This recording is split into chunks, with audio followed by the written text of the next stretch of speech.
Hello mga kadadalabs, ngayon punta tayo sa labas sandali, dyan lang sa tabi-tabi, maghanap tayo ng maliit na tindahan, nabibili lang tayo ng pangdagdag ulam kasi kagigising lang ng mga anak ko ngayon. It's already, tanghaling tapat na.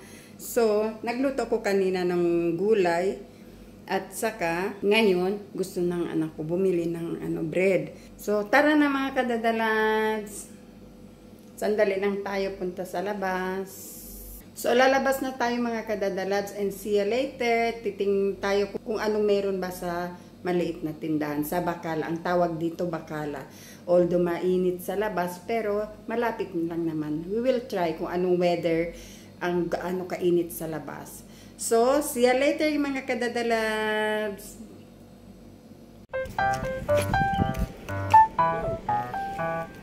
So, andito na tayo mga kadadalabs. So, yan.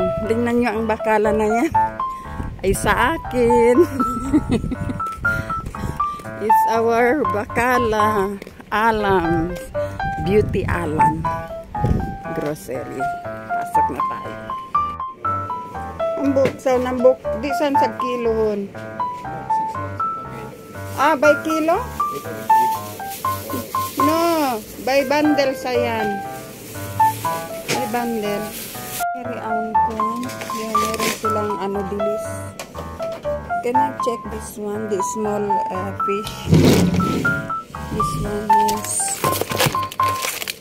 Oh, this is nice. How much is this? 700. This one I like. This is nice. Itong maganda mga kadadalabs. So, I will take this two. Yeah. Ayan. Sarap siya at saka nandito pala ang hinahanap ko. Ito ang masarap. And also this one. Ito ang masarap mga kadadalabs kasi yung nabili ko noon, yung ito, medyo makapal siya. Pero ito, pag prinito mo, crispy siya. So, ito. Kuha tayo nito. And also this one, brother.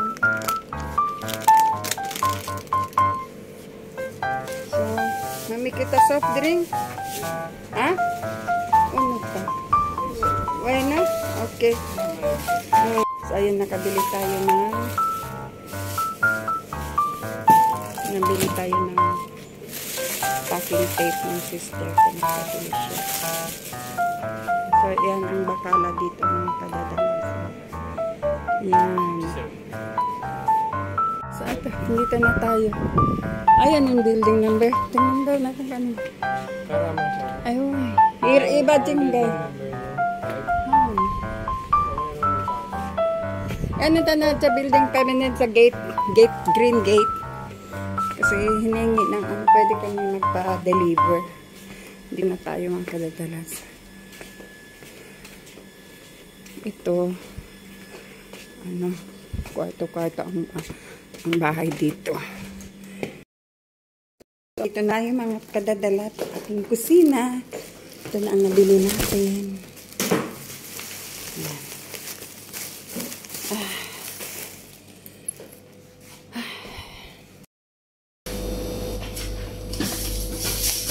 So, ay mga kadadalabs, dito na ang nabili natin. Isda. Ito, nakabili ako nito. Ito, dilis na parang siya, manipis masyado. Maliit siya. Para siyang ano ba itong basta manipis siya. Bumili ako dalawa. And then at ang ating gulay. Nakadadalabs ko. Fresh na fresh. Yung bang tawag dito? Just comment down below kadadalabs ko anong tawag dito. Ang gulay. Masarap ito. Ang gustong-gusto ko. Malasa siya. At saka fresh na fresh, oh. Yan. And, umili ang anak ko ng bread. Kasi kagising lang nila. Tanghali na nagising. So, ito, jarang. Ito mga kadadalabs. Pag nagluto ko nito, ipakita ko sa inyo kung how crispy siya. So, ayan, nagluluto tayo. Itong isang dilis mga kadadalags, mamaya na natin ito lulutuin para sa dinner. Pero ibababad ko lang ngayon. At today, itong lunch, ito lang ang iuulam natin. Kasi nagluto ako kanina ng yung purple na cabbage.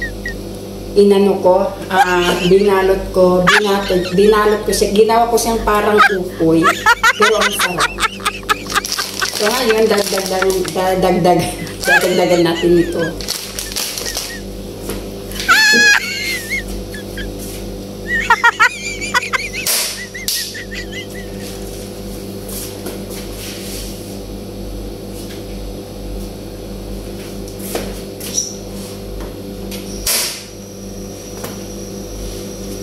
So ayan mga kadadalags, magluluto tayo.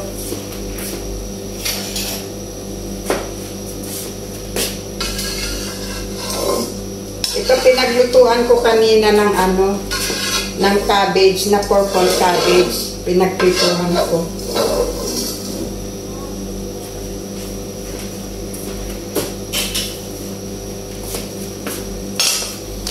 Kaya mga kadadalag, ano pang pangalan nito? Itong fish is from Bombay at saka ang pangalan ng fish niya is Lotia.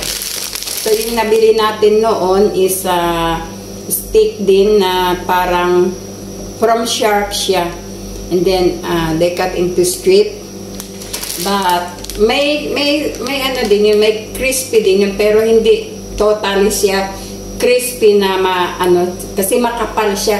Ito mga kadadalabs, tingnan nyo, parang buntot siya ng pagi. Kaya pag prito mo, pag kinain mo, malasa at saka crispy siya. Makain mo lahat. So ayan, nagluluto tayo nito. Hindi na natin hugasan kasi diretso na. Bismillah.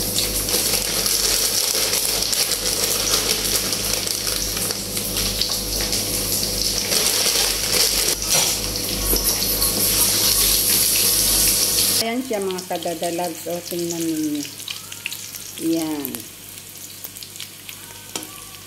Crispy ito. Sarap siyang kainin. Yung shark, medyo may kakapalan siya. Ito, para siyang buntot ng pag. Kaya pag niluto mo ay makain mo talaga lahat. Crispy siya. Para kang nakumain ng chichirya. Yan. Tagal ko na hinahanap ito mga kadadalags.